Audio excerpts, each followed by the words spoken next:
It seems very apposite that Richard Fletcher, who cut his teeth in the property and building press and is now business editor at the Times, should be the star drawer of the event.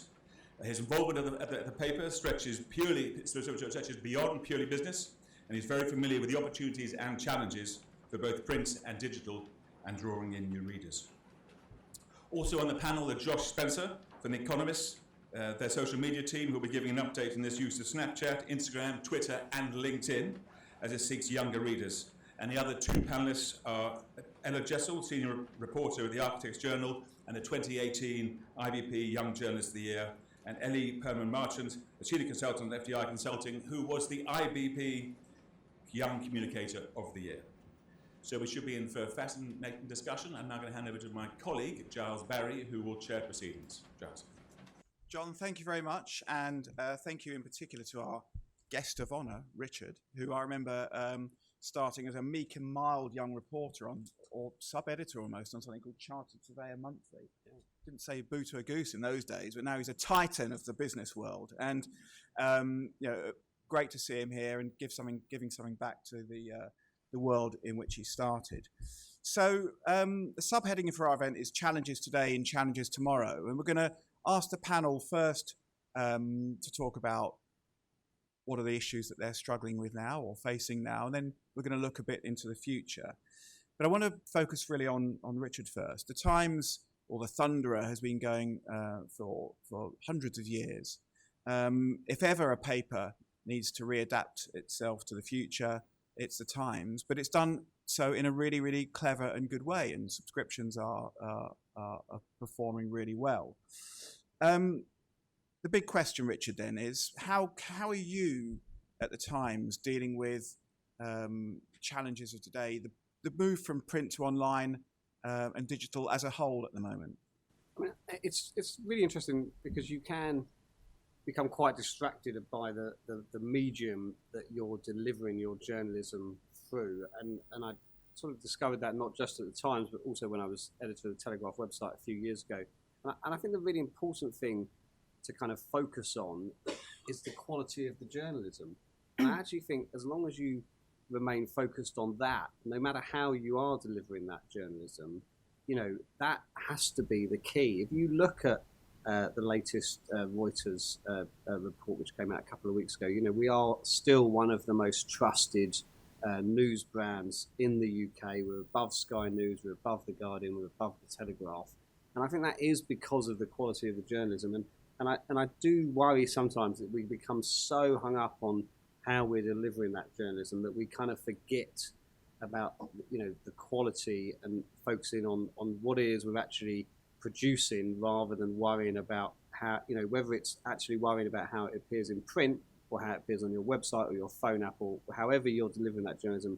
At the end of the day, what we're asking people to pay for is our journalism, and that's got to be the focus of the senior executives in a paper, is the quality of that journalism and making sure that wherever it appears, that would be the quality you would have expected 10 years ago in the print edition of the Times. And how does that play out in the business section of the Times then? What's the emphasis on with what you're doing? What do you see as your priorities every day when you come into work? Well, I actually find it quite exciting that there are now, for the business editor, there are now different ways to reach readers. So we do 2 emails a day. The morning one, which I write, and the lunchtime is done by someone else in the team. But that, for example, brings you closer to readers. It's read by 26,000 people every day. But actually, if you ever meet subscribers or they email you, it's as if they're the only person who receives it. It's as if you've kind of written it personally for them. They respond to you directly then? Yeah. So obviously there are a number of email subscribers who obviously email quite often, particularly on issues such as Brexit, or if so obviously, but when you meet executives and people out in the business world who subscribe to it, it's obviously they realise that it does go to lots of people, but it's kind of they feel like they have a personal relationship with you, and I think that's when newspapers a couple of decades ago, that obviously wasn't the case. So it's nice, and that is nice in some ways. So you do feel you've got a more of an interaction with journalists than perhaps people felt in the past. And so going back to the priorities you and your team have every day, are you more interested in big breaking stories, or is it about the analysis, or a complete digest? What has those priorities changed in terms of what you put together? Yeah, I think so. I mean, which is a very long time ago, I have to say one of the depressing things about preparing for this is I realised that my son is Generation Z, which really made me feel old. When I first started in journalism, you couldn't, so when M&S announced their results, that they went that you couldn't access those as a small investor. The only way to read to get those results was, if you weren't a professional working in the city, was to read the paper the next day or read the Investors Chronicle, which I was working for at the time, at the end of the week. You had to have a specialist machine. It was called a topics machine, which probably no one in this room can remember apart from me. But that's all, and John. But that's all changed. If you're a shareholder in M&S, or you're or you're a member of staff, you can log on, and at 7 o'clock you can see those results, in the same way as we can. So obviously, probably the Telegraph and the Times 20 years ago would probably have splashed on M&S results the day after the results, and you just can't do that anymore, because one, it would probably have been on the Today programme, because everyone's more interested in business journalism, and secondly, if readers were really interested, they would have already read about them. They could either have accessed the results themselves or read about them online during the day. So then, for the paper the next day, you have to have some value added. You have to add some analysis or some comment or something extra. And the same is digitally. People want to read analysis. They don't just want to read news.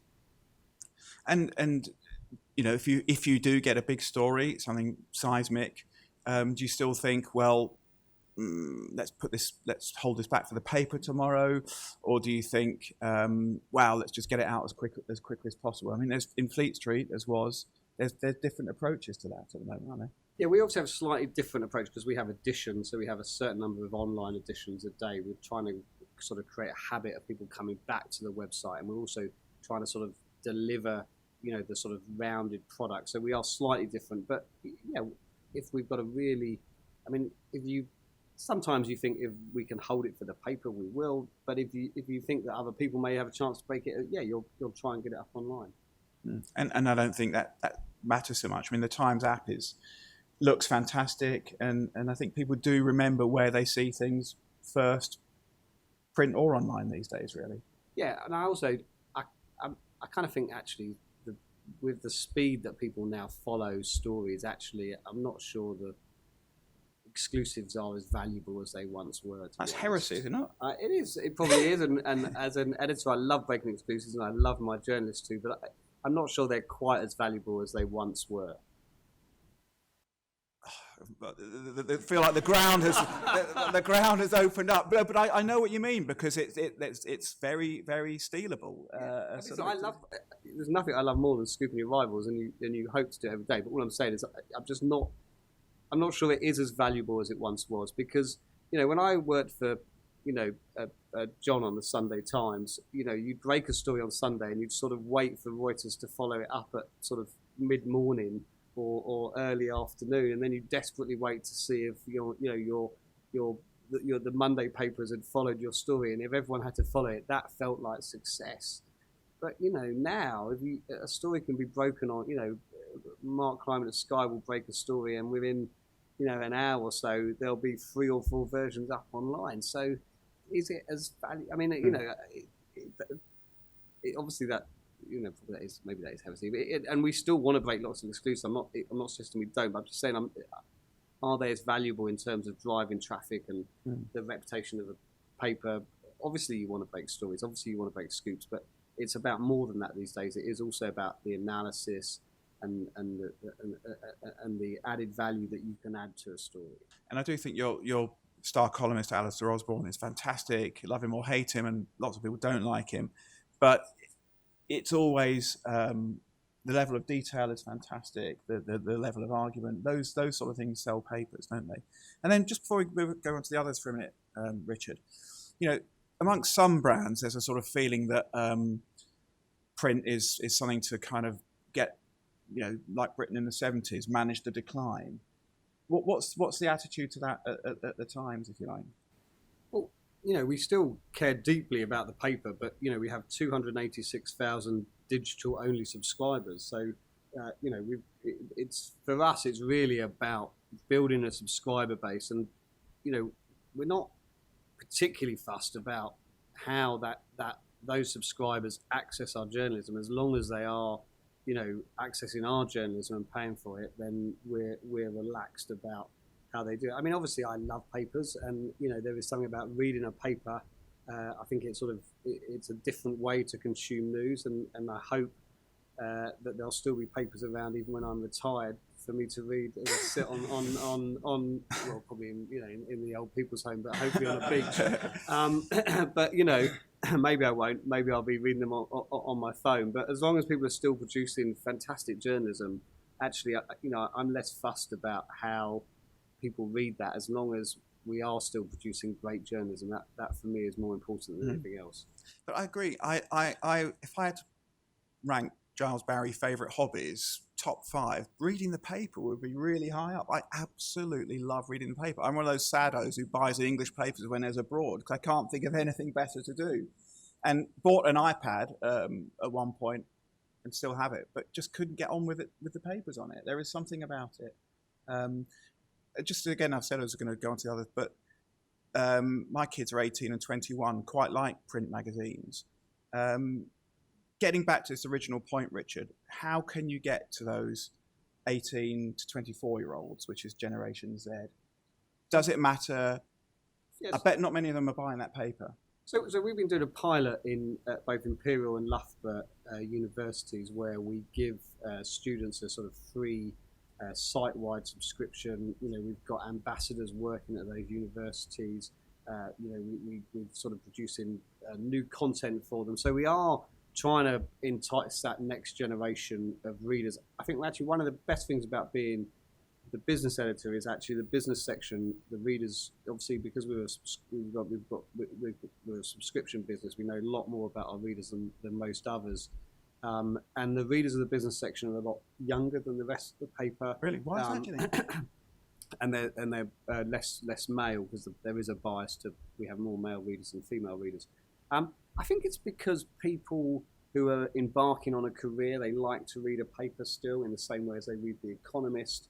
So I think it's partly about that. I think it's probably partly that it's an interesting section to read if you're actually of working age. So so that is good. And I do think that generation. I mean, my son, who's currently doing A-level economics, loves reading my Economist on my iPad. So I don't think there's I don't think it's all depressing. Yeah. Although, like you, my other son, I'm desperate for him to read the sports sections, but he's much more interested in watching sports videos on Twitter and YouTube. But that's a different way of consuming media. Yeah, but fascinating that younger people are interested in the business media. Perhaps they're more financially aware than we first, or I first thought. Josh, at The Economist, do you want to tell us a bit more about your background, how you came to be there, and now what you're doing? Yeah, sure. So I was at City University doing a master's about a year and a half ago, and then joined The Economist on their social media team. And really the kind of goal of the social media team at The Economist is basically to take journalism, the print magazine from every week, and find out how we can kind of produce that in a digestible format for millions of readers on social media. And this is the place that people, and especially young people, are really spending increasing amounts of their time. And really, we really aim to kind of break this rich content down into kind of almost like bite-sized chunks. And we do lots of different things. One example is Snapchat. So we've been on Snapchat Discover for a couple of years now.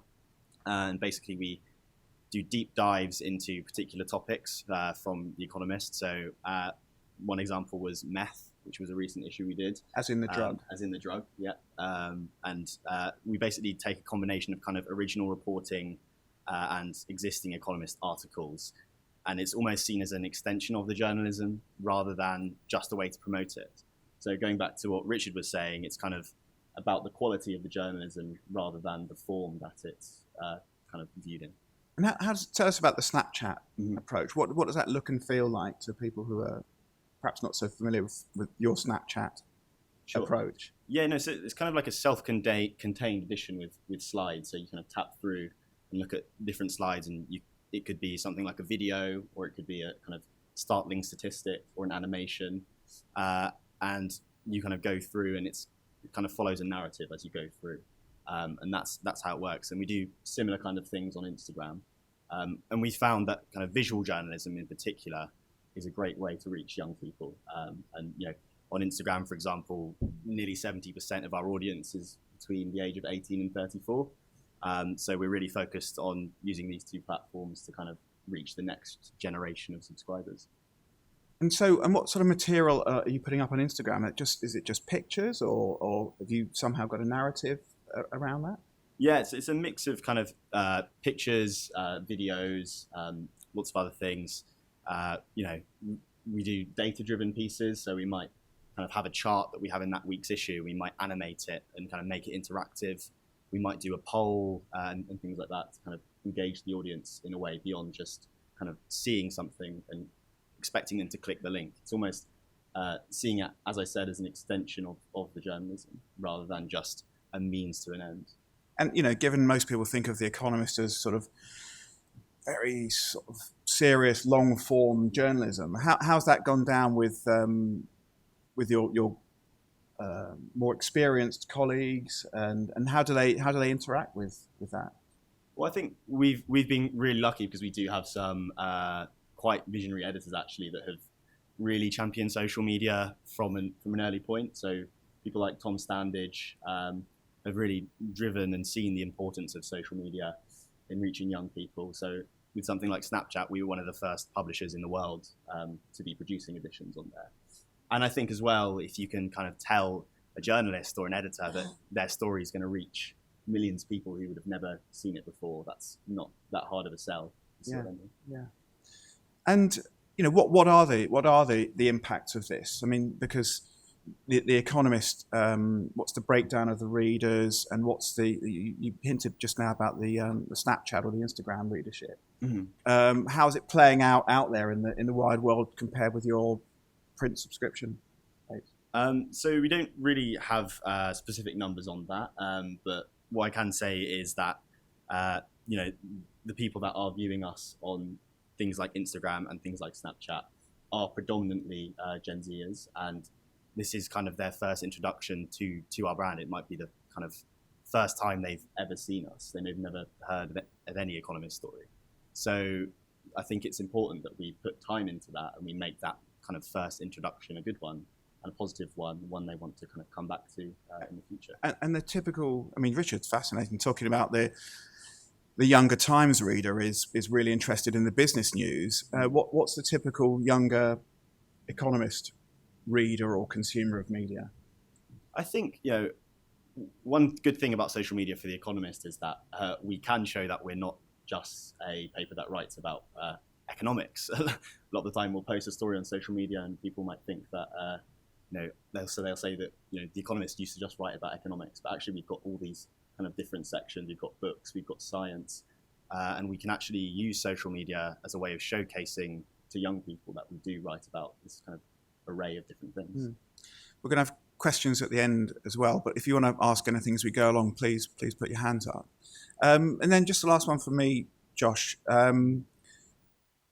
Paid for social media or paid for media amongst people of your age. What's the feeling about that? Because that was the great dilemma for a long time, perhaps through the noughties.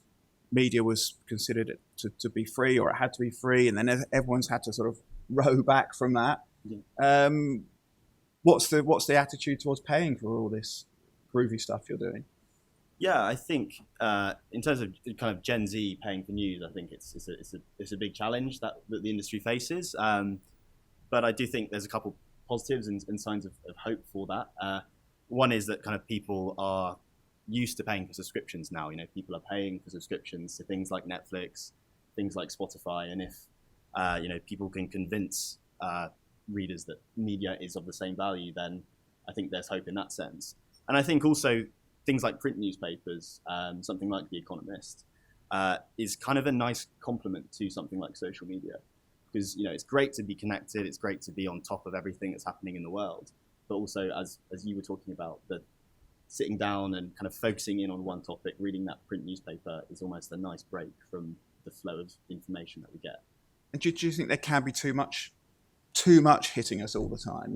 Just an overload, so that you want to shut down and maybe take something on board in a bit more of a considered way. Yeah, I think it's good to have a balance. As I've said, I think, personally, I enjoy being on social media. I get a huge amount of my news from there, but I also on the weekend will love to get a print magazine and take the time to read that. So I think just doing both in moderation is the right way. Everything in moderation. So Ella, over at the AJ, you're the IBP Young Journalist of the Year.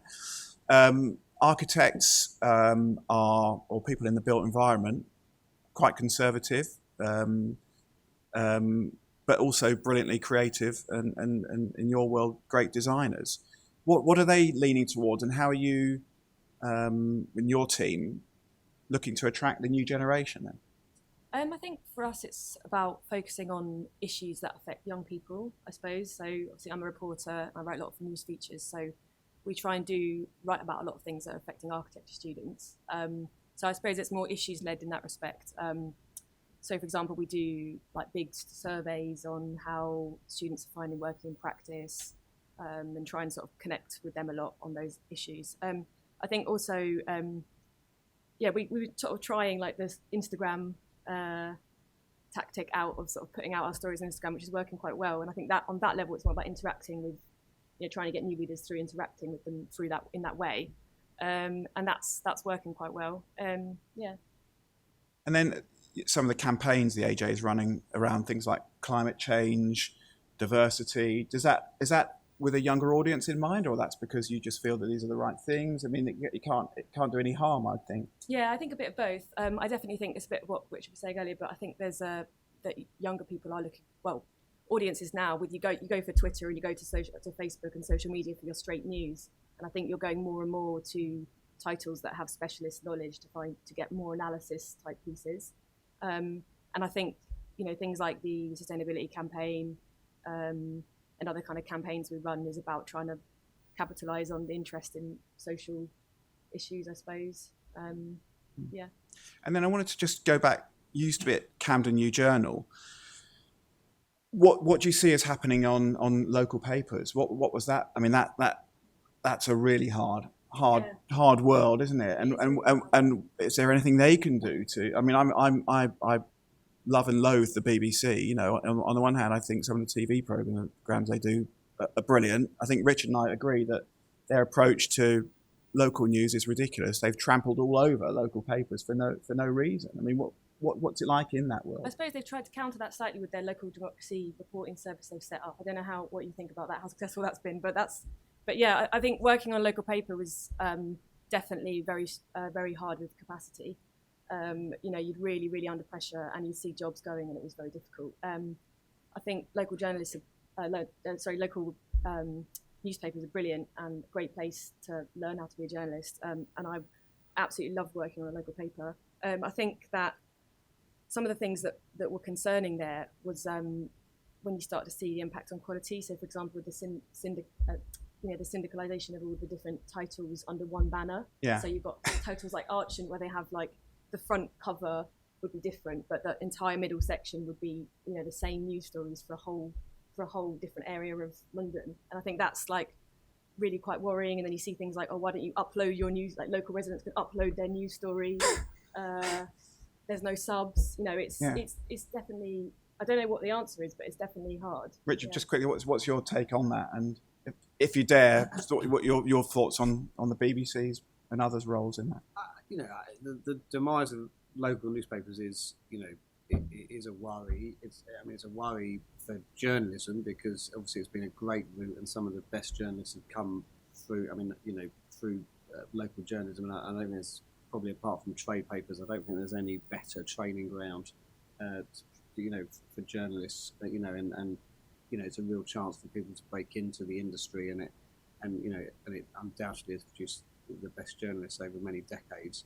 And then it's obviously a worry from a sort of, holding local power to account, in terms of, that local journalism is obviously great for a healthy democracy. So, it is a huge worry. I mean, obviously, you're right, the BBC obviously has made some efforts with these, but, I'm not sure that's really the long-term solution. Okay, got a question here, sorry. On this very issue, there was the Dame Fiona Cairncross review on the future of journalism back in February, which made various recommendations, including government funding of local journalism. What's the panel's views on that? And also a recommendation that VAT should be removed on digital subscriptions. Well, the Times was definitely in favour of the VAT being removed.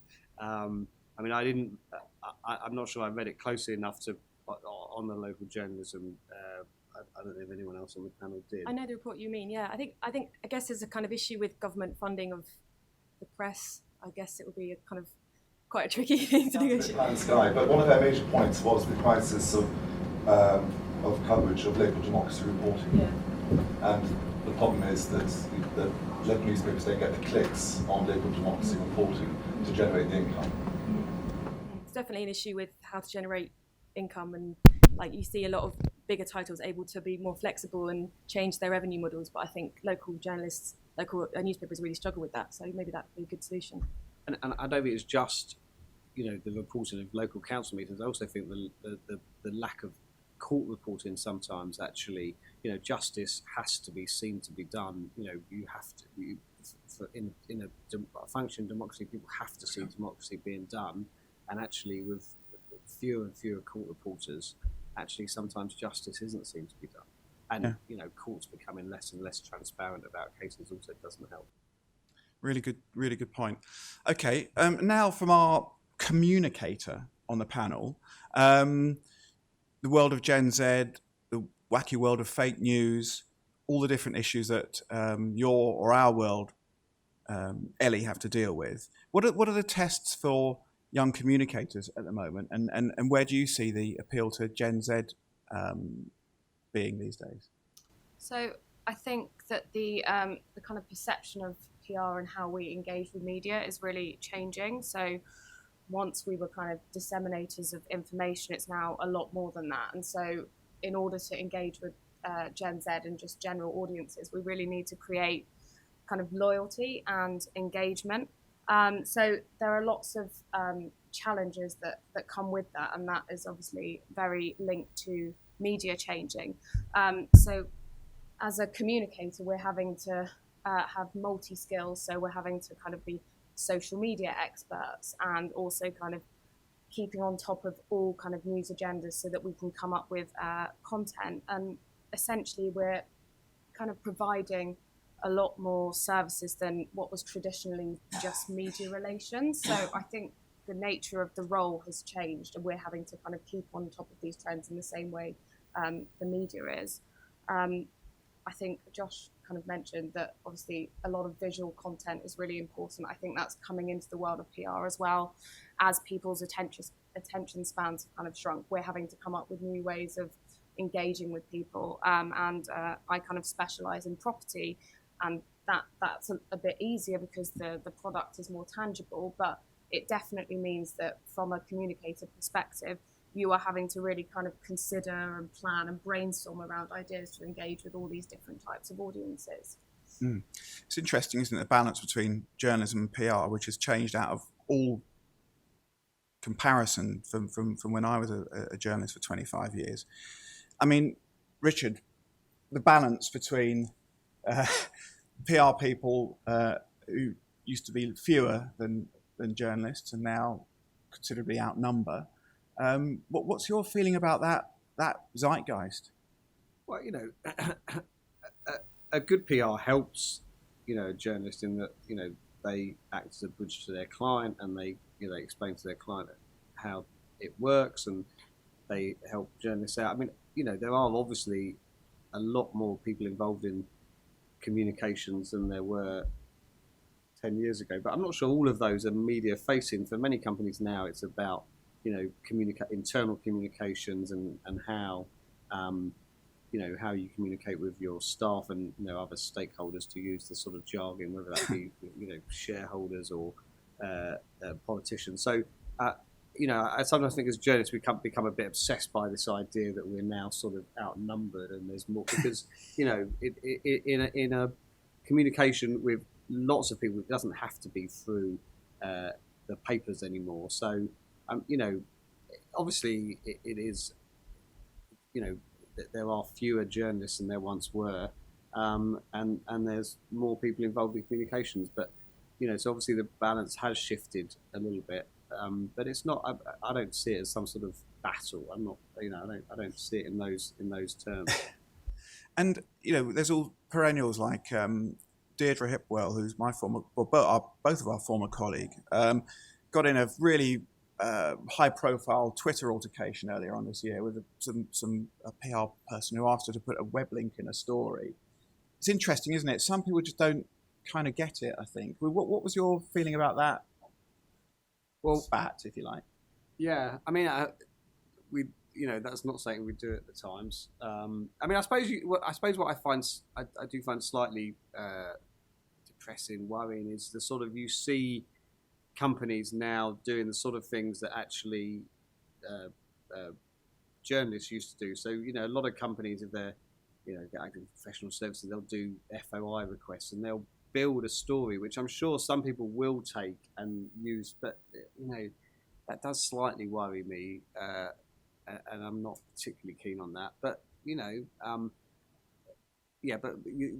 row about the hyperlinks, I think, was a sort of was interesting.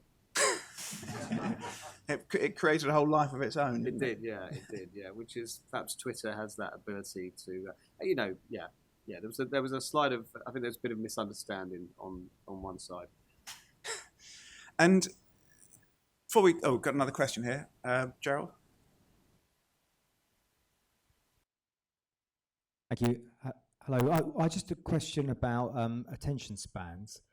I've got 3 Gen Zers in my house, and I would say that in terms of traditional media, which I work in a lot, my kids' attention span's quite low, and yet they'll spend hours and hours watching, YouTube videos of how to play FIFA 19, how to play Fortnite, and they'll engage with all sorts of things in real depth. So actually, they don't have any attention span issues at all when it comes to things that really engaging them. And I just wonder whether at the moment we're not doing a good enough job of engaging them, basically. I'd be interested in your thoughts.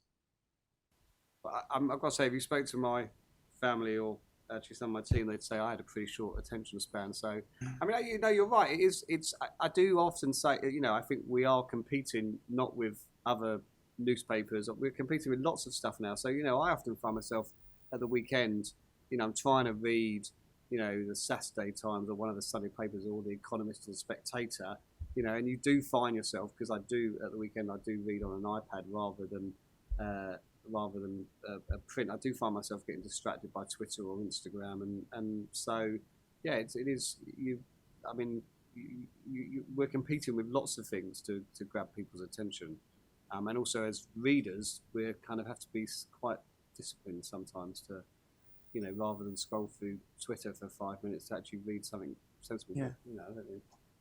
Yeah, no, I completely agree, and I think it's partly on us to kind of make our content more engaging, but also, if you're saying your kids are on YouTube watching things there already, well, lots of publications have YouTube channels and they have started making films. So The Economist is basically producing lots of original films for YouTube, and that's a way that we're trying to engage people. So it's also kind of meeting these people young people where they're already really engaged, rather than expecting them to come to us. I think, Mark, you made a good point. We'll get to another 2 questions in a minute. Personally, I find it really hard. I buy the FT every morning and they do that great big 1-page feature. My own poor old brain is so frazzled now by all this that it's really hard to get to the end of it or even halfway through it without thinking about something else. And it's proven that all our attention spans have been dramatically reduced by social media. And that's no one's fault, but it's just a fact of whether we can concentrate anymore. I mean, one of the main metrics we look at is something called dwell time index, which is so we're as interested in how long people have engaged with an article as we are with how many people have read it. So, you're right, but that's one of the things we look at is whether an article has engaged, whether people really are, spending time on, in that piece rather than just how many people have clicked on it. Chris, your question. It was a question about YouTube because it hadn't been mentioned until Mark mentioned it. Now Josh has mentioned it. Well, so I was just wondering whether that was useful as a platform, or whether the panel thought that's best left to broadcast journalists. And then the flip side of that is, if you're not a broadcast journalist and kind of your publication obliges you to start getting in front of the camera, how comfortable is that, or isn't it? Well, I might ask Ella, does the AJ look at film and things like that? Or do you think there's a potential for it? Yeah, architects are very visual people, obviously, and they love films and images. So we do a lot of films, but they tend to be focused more on buildings and schemes. So we do kind of like slightly arty films where we go around a building and we sort of do tours. I think maybe there's an issue with capacity for small news teams. So I know a lot of news teams now are getting into doing podcasts, and that's quite good. It's quite easy to do. It's quite low budget. But I do think there is only so much you can do. And if you're a news desk that's trying to do news desk podcasts, films, I kind of think maybe just focus on what you're good at. And that would be, if someone told me to go and suddenly become a filmmaker and a podcast maker and it's quite a range of skills, I think. Ellie, do you find clients are interested in that range of mediums? I think YouTube for us hasn't really caught on, but they're certainly interested in video content and kind of placing that with media. And there's a lot of Snapchat we're engaging with on the social media front, and they're very much getting into kind of Twitter and Facebook. So social media is very much an important part of any PR strategy nowadays, to make sure that everything's integrated and kind of reaches all of the different audiences. Okay, so we had a question down. The lady just in front of you, Andy, was first, I'm afraid.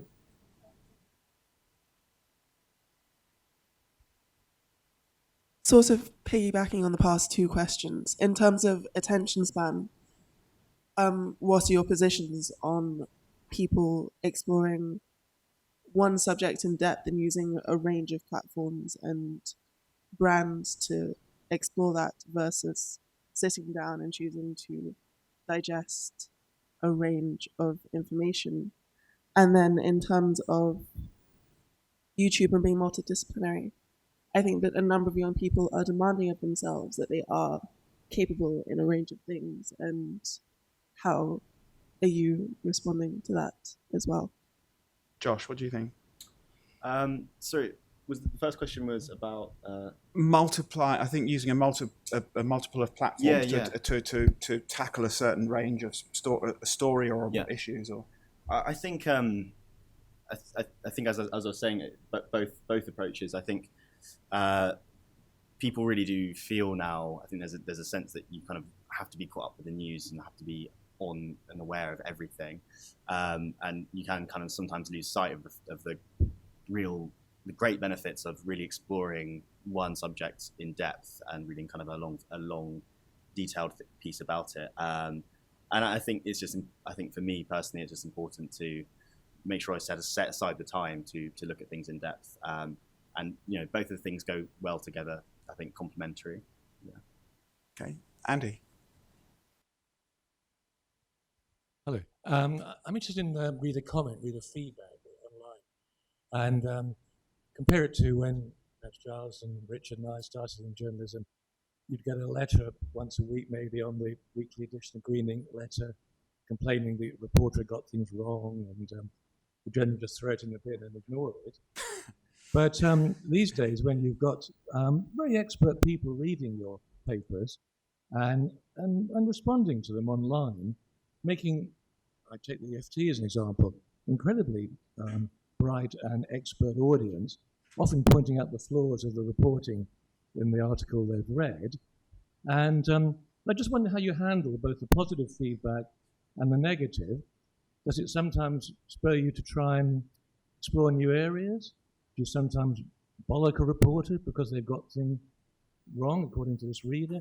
How much notice do you take of reader comment? And I sometimes think, how the hell can you cope with 485 responses to an article?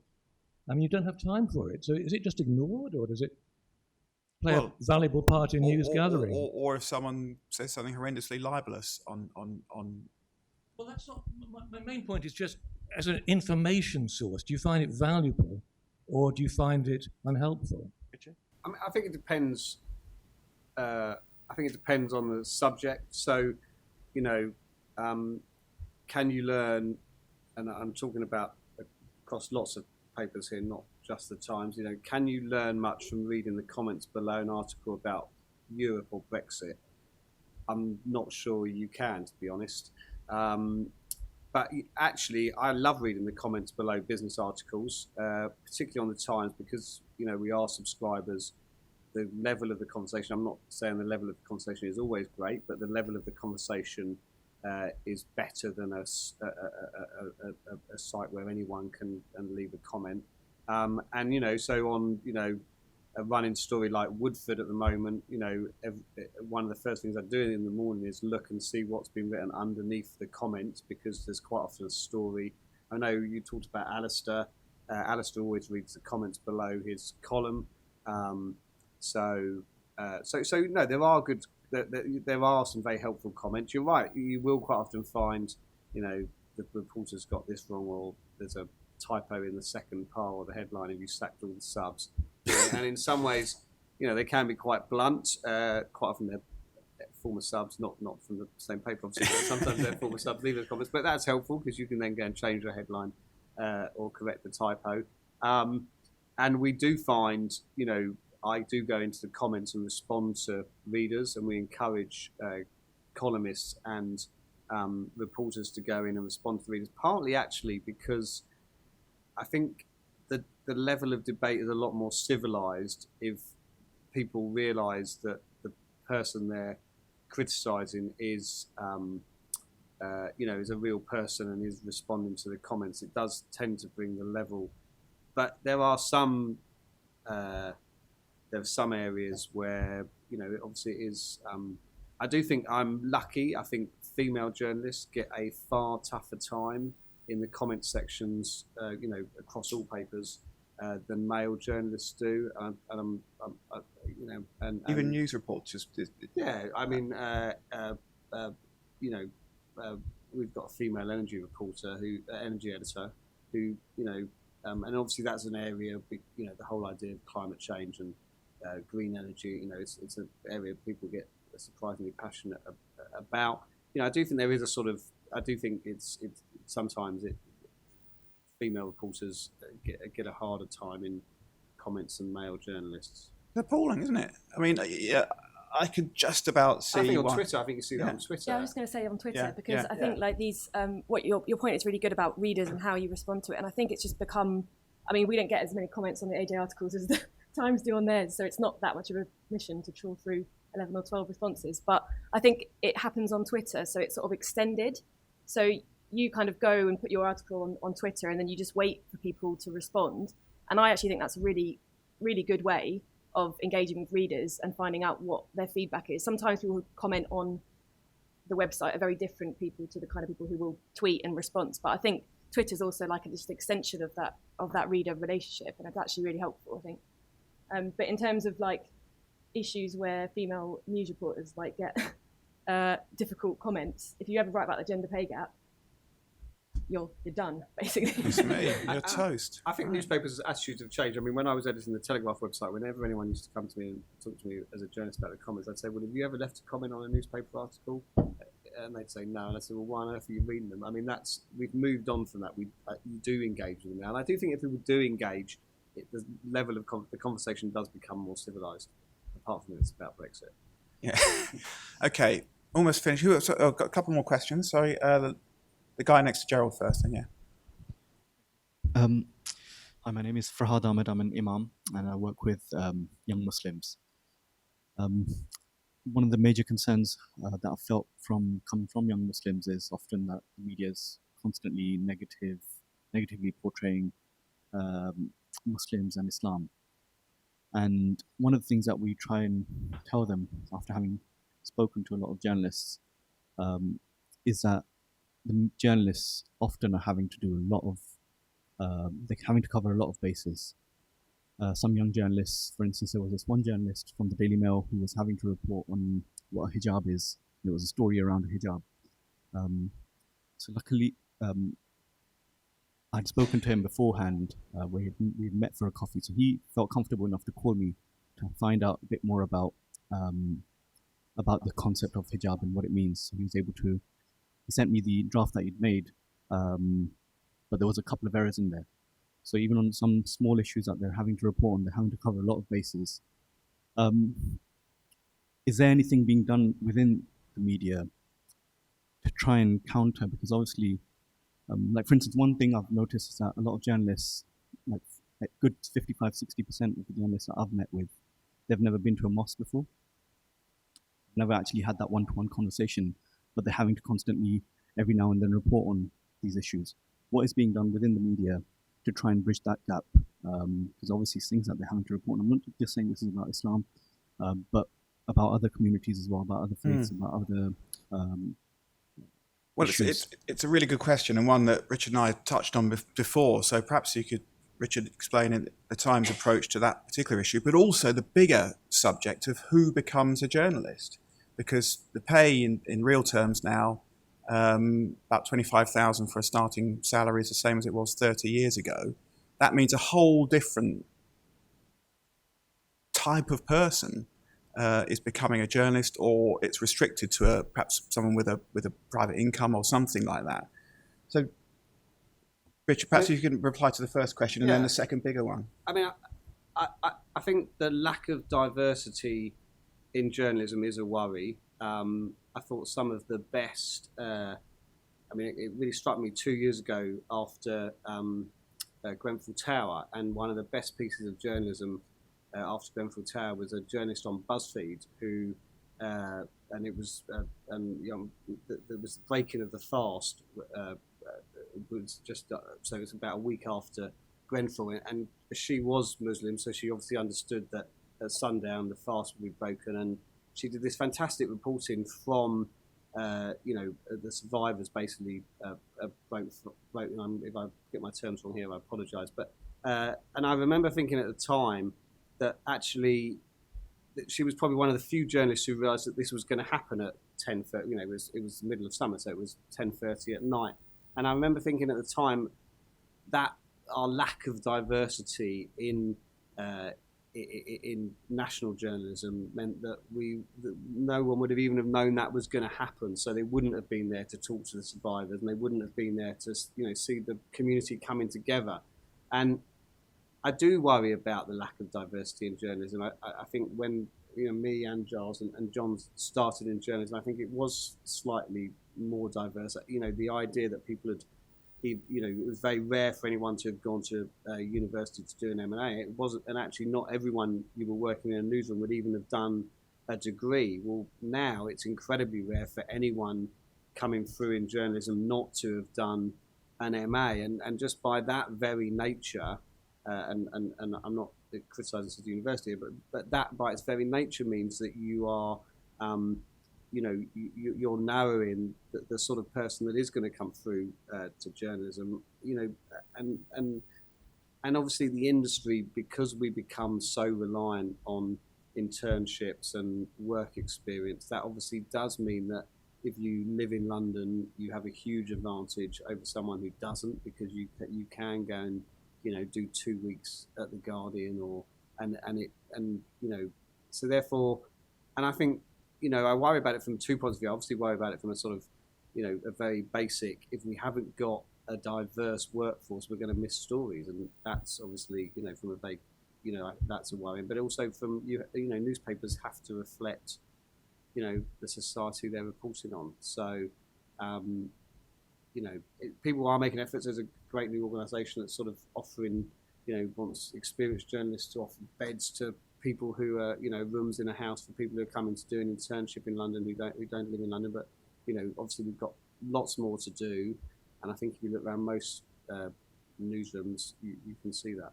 Ellie, just before we take the last question, what's the famously upper crust PR world doing for for this challenge? I think it's similar to media. I think we're really trying to kind of challenge that echo chamber and make sure that the kind of industry reflects wider society. It's really important to do that. So I think as well, our clients that we are representing are increasingly asking us for different opinions on things, and how are we going to be able to provide those if we don't have a kind of diverse kind of workforce that are able to do that. So there is a kind of foundation called the Taylor Bennett Foundation that promotes kind of BA/ME candidates who maybe might not have looked at communications as a career path that FTI works with, and we've got a number of alumni with us today, and that's been a really good route. So I know that it's something that is really being kind of scrutinised in the PR industry as well. Okay, right, almost out of time. We'll take lots of questions. Okay, we'll take the last 3 questions. Sorry, this lady here. You've all touched on this actually, and back to sort of the original question. Obviously, you're saying, obviously that traditional media, we're talking about the channel, but actually what about the topics? What are the topics that really resonate with Gen Z at the moment? The things that should be looking for? Well, perhaps let's just ask Josh. Yeah, I'm going to leave that to the rest of the panel. Yeah. Josh, where are you seeing the traction? Well, we had apart from meth. We had a very successful article about houseplants recently and how millennials can't afford houses, so they're buying houseplants instead. But no, I think really they're interested in a real wide range of things. I think perhaps one difference from Generation Z compared to millennials is not an entire difference, but Gen Z are quite activist, and they're quite keen to see kind of social issues being talked about, and they're quite keen to see publications taking a stance on things, and also obviously the environment. They're very kind of interested in stories about efforts to combat climate change and things like that. Okay, activism, I like it. So this chap here.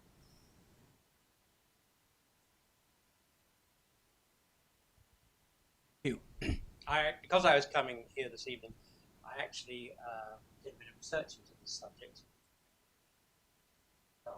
And something that came across strongly from the results of my description of Gen Z as communaholics and searchers after truth. So as you face, if this is true, this was said, how are you going to satisfy this generation, but rely on their own communities often to learn about what actually what you're putting out there is near the truth? Ella, what do you think? It's a very good question. Interesting in the sort of post-truth context that we're all supposedly living in as well now. I think that excites me as a journalist, the idea that we're writing for a generation of people that are interested in the truth and what that means. So I suppose it's an opportunity to be better at journalism and do better stories and find out more. I think, it's exciting, I think. Ellie?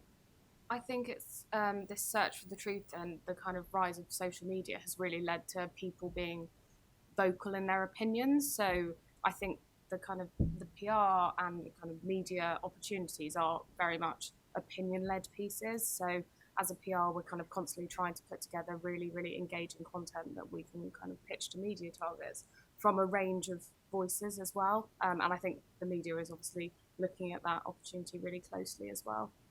Okay, Gerald, I think we've got one more question at the back here, and then we'll all have a drink. Yeah.